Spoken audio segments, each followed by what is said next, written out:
नमस्कार साथियों, स्वागत है आप सभी का आपके अपने चैनल जीके फ्लैश ऑन में। आरआरबी टीचर की जो वैकेंसी आई है 2025 की, उसके बारे में एक बहुत बड़ा कन्फ्यूजन बना हुआ है। लेकिन इस वीडियो को देखने के बाद वो कन्फ्यूजन सबका क्लियर हो जाएगा, चाहे वो बीएड वाले हों या बीटीसी वाले, जिनको अब डीएलएड बोलते हैं वो। तो देखिए, बीएड वाले पहली बार सुप्रीम कोर्ट के ऑर्डर के बाद ऐसा हुआ है कि बीएड वालों को पीआरटी में एलिजिबल माना गया है। इसका जो नोटिफिकेशन आया है उसमें ये एलिजिबल है। 7 जनवरी से लेकर इसके फॉर्म भरे जा रहे हैं। लास्ट डेट इसकी कब है? 6 फरवरी। तो आपके 6 फरवरी तक ये वाले फॉर्म भरे जाएंगे। लेकिन अभी तक किसी को ये क्लियर नहीं हो पाया है कि क्या बीएड वाले सच में पीआरटी में एलिजिबल हैं सुप्रीम कोर्ट के ऑर्डर के बाद भी, और क्या डीएलएड वाले टीजीटी में एलिजिबल हैं। जबकि आज तक ऐसा नहीं हुआ है कि डीएलएड वालों ने टीजीटी का फॉर्म भरा हो, और टीजीटी में भी नहीं भर पाते, सिर्फ डीएलएड वाले जूनियर में एलिजिबल हैं। जबकि पहले बीटीसी वाले सिर्फ पीआरटी में एलिजिबल थे। अब क्या है कि टीजीटी में पहली बार ऐसा हुआ है कि डीएलएड वाले टीजीटी में एलिजिबल बताए गए हैं। तो क्या ये दोनों एलिजिबल हैं या नहीं, इस बात का मैं आपको एक पक्का प्रूफ देने वाला हूं आज की वीडियो में। तो सबसे पहले तो मैं ये बता दूं इसका जवाब कि बीएड पीआरटी में और डीएलएड टीजीटी में दोनों के दोनों एलिजिबल हैं। तो ये मैं आपको 100% श्योरिटी के साथ बोल सकता हूं कि दोनों इसमें क्या है, एलिजिबल हैं। अब आपका जो कंफ्यूजन बना है कि बीएड और डीएलएड कैसे एलिजिबल हो गई, ये कैसे हो गया, बिल्कुल एक तरीके से कहते हैं ना कि सूरज पश्चिम से निकल आया, वो वाली बात हो गई। तो इस बात को मैं आपको क्लियर किस तरीके से करूंगा वो आप समझिए कि आपका फॉर्म कितने रुपए का है? 500 रुपए का। एक ही जोन से फॉर्म आप भर सकते हो, किसी भी जोन से भरिए, जितने भी आपके आरआरबी के जोन है इसमें, जिनमें आपकी पीआरटी की वैकेंसी है और टीजीटी की वैकेंसी है। पीजीटी का तो कोई ऐसा कंफ्यूजन है नहीं कि क्या उसमें एलिजिबल है डीएलएड या नहीं, क्योंकि पीजीटी में वहां लिखा नहीं है कि डीएलएड वाले भर सकते हैं। सिर्फ बीएड होनी चाहिए और क्या होनी चाहिए, पोस्ट ग्रेजुएशन होनी चाहिए। तो बात सिर्फ टीजीटी और पीआरटी की है। तो आपका फॉर्म 500 रुपए का भरा जाएगा, और साथ के साथ इसकी जो आपने देखे होंगे जितने भी जोन है आरआरबी के, उनके अकॉर्डिंग आपकी वैकेंसी निकली है। जैसे पीआरटी की किसी किसी जोन में नहीं है और किसी जोन में टीजीटी की नहीं है। तो आपको ऐसे जोन से फॉर्म भरना चाहिए जहां पर ये दोनों ही वैकेंसी हैं। अगर आप दोनों में भरना चाहते हो तो, जैसे आप बीएड वाले हो, आप पीआरटी में भी भरना चाहते हो, टीजीटी में भी भरना चाहते हो, तो ऐसे जोन से फॉर्म भरिए जिसमें पीआरटी और टीजीटी दोनों की वैकेंसी दी हुई है। अब आपने वो जोन सेलेक्ट कर लिया। उस जोन को सेलेक्ट करने के बाद आप जब अपना पूरे फॉर्म की उसमें एलिजिबिलिटी बताओगे क्या क्या आपने किया है, तो अपनी सारी आपको जितनी भी मार्कशीट वगैरह है वो इन्फॉर्मेशन देनी होगी कि हमने कितना कितना पढ़ा है। जितनी भी आपकी क्वालिफिकेशन है वो कहाँ से स्टार्ट होगी?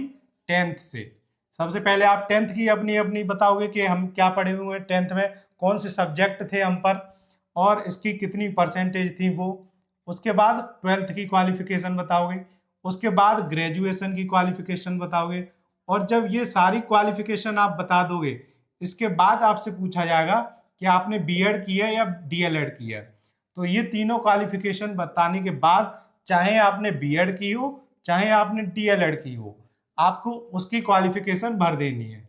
बीएड वाले बीएड भरेंगे और डीएलएड वाले डीएलएड भरेंगे। अब इसके बाद क्या आएगा? अगला ऑप्शन। अगला ऑप्शन आएगा इसके बाद टेट का। उसमें ये नहीं लिखा है कि पेपर 1 या पेपर 2, आपको सिर्फ टेट चूज करना है। और टेट का जो बोर्ड है आपको लगाना है सी टेट। ये नहीं है कि आप कोई सा भी टेट लगा दो, यूपी टेट पास है या फिर कोई भी स्टेट टेट इसमें एलिजिबल नहीं है। इसमें सिर्फ और सिर्फ सेंट्रल गवर्नमेंट का जो टेट होता है वही एलिजिबल है। और सेंट्रल गवर्नमेंट कौन सा टेट करवाती है? सी टेट, यानी कि सेंट्रल टीचर एलिजिबिलिटी टेस्ट। तो ये हो गया सी टेट आपका। अब आपको सी टेट का जो वो भरना है उसमें कि ये कौन से बोर्ड से आपको कराया गया है सी टेट, तो सबको मैं बता दूं कि ये सी टेट करा गया है सीबीएसई बोर्ड द्वारा। तो आप उसमें सीबीएसई भी लिख सकते हो और सीबीएसई की फुल फॉर्म भी लिख सकते हो, central board of secondary education. तो ये चीजें आप इसमें कर देंगे।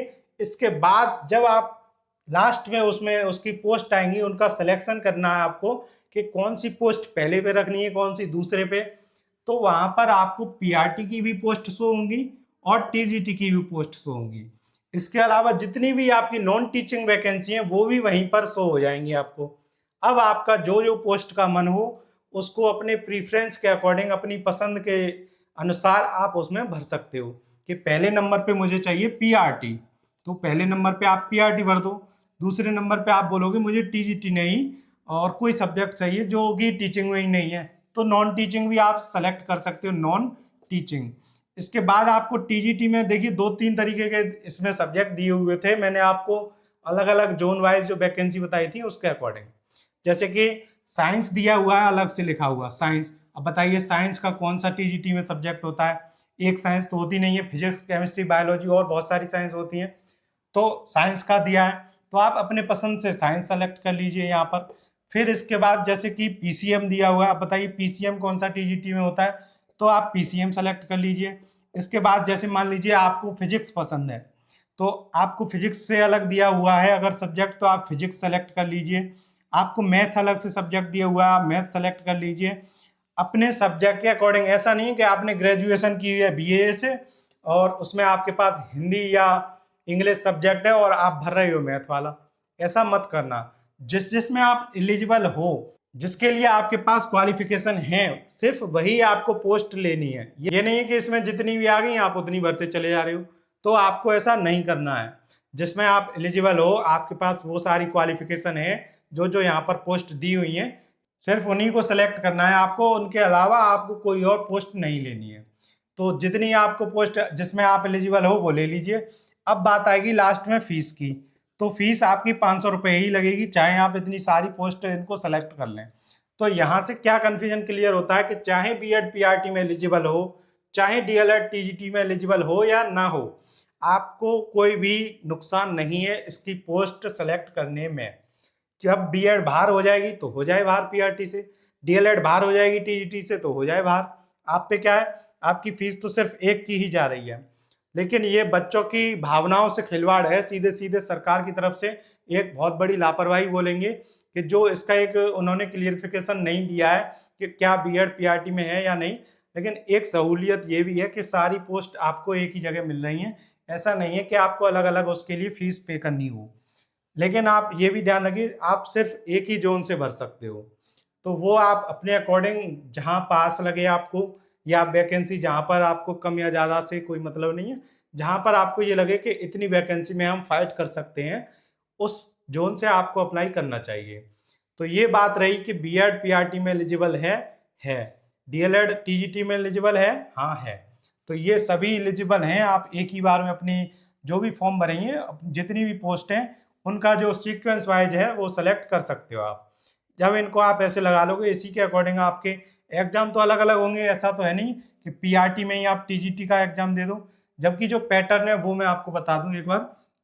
सबसे पहले प्रोफेशनल एबिलिटी का टेस्ट है यानी कि सीडीपी का, ये 50 नंबर के क्वेश्चन आएंगे इसमें, 50 क्वेश्चन 50 नंबर के। दूसरा आपका जनरल अवेयरनेस, इसके 15 क्वेश्चन आएंगे। तीसरा आपका रीजनिंग, इसके 15 क्वेश्चन आएंगे। तो क्या है कि जितने भी आपके पेपर हैं, चाहे पीआरटी हो, टीजीटी हो या पीजीटी हो, सब में यही सेम पैटर्न है। इसके बाद आपका साइंस आएगा, इसके 10 क्वेश्चन आएंगे, और इसके बाद मैथ आएगा, इसके भी 10 ही क्वेश्चन आएंगे।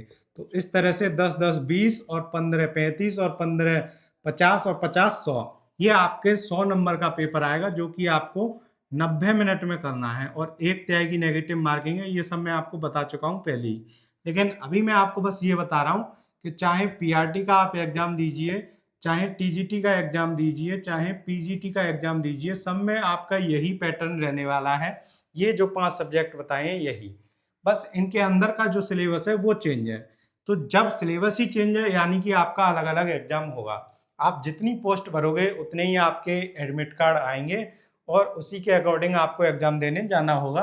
अलग अलग डे में भी हो सकता है, एक ही दिन में अलग अलग शिफ्ट में भी हो सकता है आपका एग्जाम।